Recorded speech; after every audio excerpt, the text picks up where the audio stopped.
Radio Flamme. Bonjour Perrine Cobrière. Bonjour Bridget. Tu es admiratrice de David Bowie. Et de plus, tu as vu l'exposition, la seule exposition que je souhaitais voir et que je n'ai pas pu voir, celle de Philippe Olliac. J'ai besoin de tes yeux. Explique-moi comment c'était. C'était vraiment génial. Moi qui n'ai pas vécu les années 70, étant né les années 80, franchement, j'ai été soufflée. J'ai rencontré David Bowie par les mots de Philippe Olliac. Et c'était super intéressant, quoi. Et il nous a tout de suite dirigés vers ces années-là en compagnie de tous les artistes qu'il a côtoyés. David Bowie, il avait seulement 17 ans jusqu'à ce que malheureusement notre dandy s'en aille. Tu m'as raconté que tu avais David Bowie sur tes genoux. Oui, parce que Philippe a pensé, pour créer ce lien privilégié avec les artistes, à mettre les cadres directement sur les fauteuils. Donc, du coup, pour suivre sa conférence, on a dû prendre les cadres des artistes sur nos genoux. Ça, c'est bien une mise en scène d'artiste. Est-ce que tu sais que si j'étais venue, je crois que j'aurais pleuré. Et pour toi, ça s'est passé comment en termes d'émotion ? En termes d'émotion, je suis quelqu'un de très nostalgique d'époque que je n'ai pas connue. Et c'était franchement, en termes d'émotion, partager, entendre les mots d'un homme qui a vraiment côtoyé Mick Jagger, David Bowie, Iggy Pop. Il m'a fait vivre vraiment cette époque.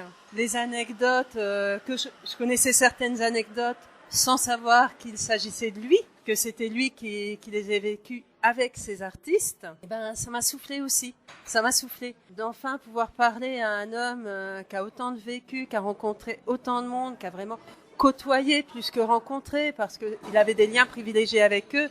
Ça a été très très très fort. J'ai voulu rester dans mes rêves pendant quelques jours après, quoi. Perrine Cobrière, pourquoi une telle passion pour David Bowie ? David Bowie, comme Barbet Revilly, c'est un avant-gardiste. Sa musique, elle nous transporte bien au-delà des frontières que notre photographe.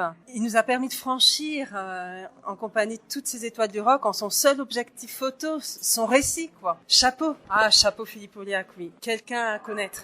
Franchement, à rencontrer pour ses récits, pour tout ce qu'il est aussi, parce que c'est un mec facile d'accès. Parce que ce n'était pas seulement visuel, mais c'était aussi une exposition sonore. C'était une expo-conférence.